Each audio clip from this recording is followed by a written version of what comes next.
tricks, no treats will be had for some New Jersey students this year. Yeah, I just love Halloween. It's happy, but the reason why they're canceling it even has the state's Democratic governor calling the decision nonsense. So keep that in mind here. The Maplewood South Orange School District is calling off celebrations after a survey of the school's principals found most wanted to cancel the plans. A letter to parents said the holiday didn't align with their message of diversity, equity, and inclusion, citing the potential financial hardship of some of those students' families to even afford costumes in the first place, and the violation of some students' cultural and religious beliefs as the reasons for this change.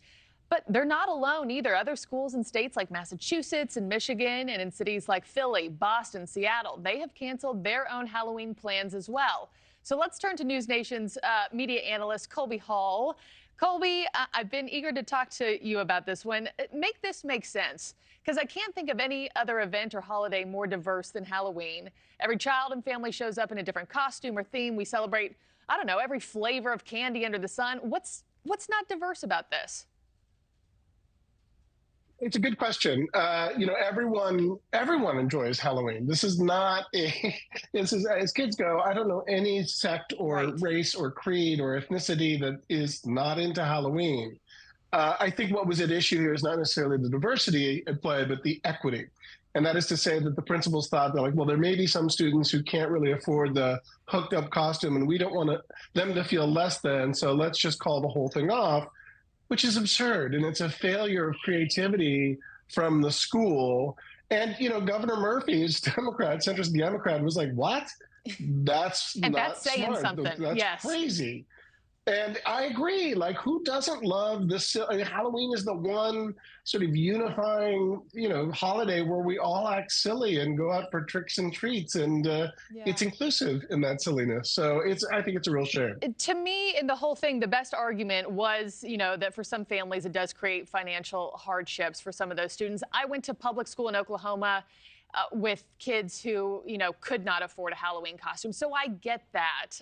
But why is total cancellation always the first thing we go to, as opposed to the school or even its theater department saying, hey, guys, we have a box of costumes here for anybody who needs one or forgets one on Halloween? I mean, why not do that instead of canceling it for all the other children who enjoy it? Right. I mean, these school districts could probably afford a box of face paint or, a bed sheet where you cut a couple holes in it. I think my sense is that there's something else here. I think these principals know that Halloween is a crazy day and kids are excited, and they just didn't want to deal with the drama of excited and perhaps, sugar high kids. Also, a lot of kids dress up in, archetypes and stereotypes that borrow, sort of controversy. I used to dress up as a hobo when I was a kid because it was cheap. It was easy. I don't know if that's even politically correct anymore. In the 70s and 80s, I was like, I was here riding the rails. And now, so I think these principals are just using this as an, we can't be bothered with this. Let's just cancel the whole thing, which is awful for the kids because, again, Halloween is, short of, a few other holidays, like kind of the greatest day of the year for these kids. So it's a real fail, I think. It's a shame. You make a point that I was going to say, too, because I would argue for that some of these kids who don't have the financial means to have a costume and come dressed up in theme, Halloween would probably be the happiest day that they have, Indeed. And it almost makes me emotional to talk about it because, you see what some of these kids go home to, and they would love to have Halloween and a happy day. Colby, I thought it was interesting. The Hill is reporting that the South Orange and Maplewood School District sent a letter home to parents saying it's committed to promoting diversity, equity, inclusion. And that's a phrase just like critical race theory that has become this flashpoint for parents across America. How much do you think the district using that term impacted parents' opinion on this, whether they supported it or not?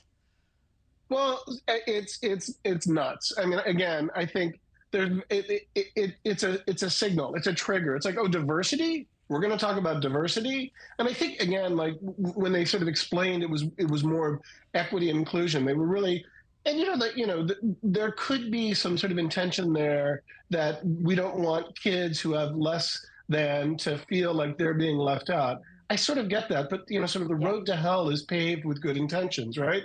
And it's a real failure of, I think, creativity on the schools. If a kid doesn't have a costume and is feeling left out, there are ways that takes creative thinking to make them feel included and to make them feel good. And it may cost a little bit of money, but these are school districts that, want to take care of these kids and make them feel good about themselves. Canceling Halloween is not the way. And I guarantee you that they have unified the kids. I guarantee you every kid at that school is like, this stinks. They're disappointed. So at least the school, I know. the students, they're unified. I know. Thank you for watching. Go to newsnationnow.com to find NewsNation on your television provider. And don't forget to click the red subscribe button below to get more of NewsNation's fact-driven, unbiased coverage.